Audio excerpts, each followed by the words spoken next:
releasing the tension.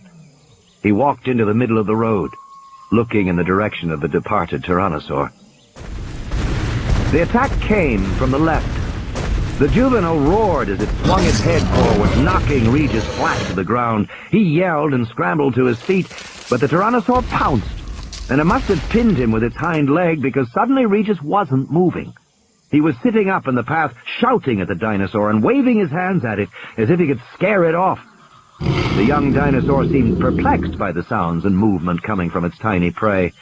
The Juvenile bent its head over, sniffing curiously, and Regis pounded on the snout with his fists. "Get away! Back off! Go on, back off!" Regis was shouting at the top of his lungs, and the dinosaur backed away, allowing Regis to get to his feet. Regis was shouting, "Yeah, you heard me! Back off!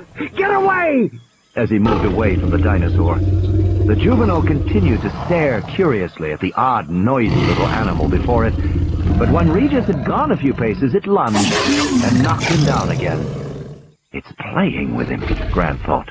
"Hey!" Regis shouted as he fell. But the Juvenile did not pursue him, allowing him to get to his feet. He jumped to his feet and continued backing away. "You stupid! Back! Back! You heard me! Back!" he shouted like a lion tamer. The Juvenile roared, but it did not attack, and Regis now edged toward the trees and high foliage to the right. In another few steps, he would be in hiding. "Back, you!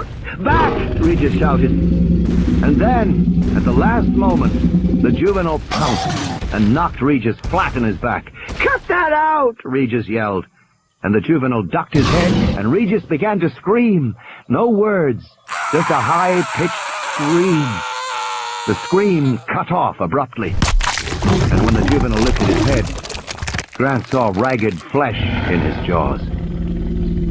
"Oh, no," Lex said softly. Beside her, Tim had turned away, suddenly nauseated.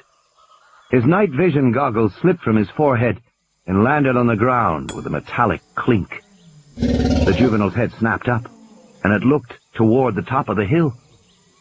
Tim picked up his goggles as Grant grabbed both the children's hands and began to run.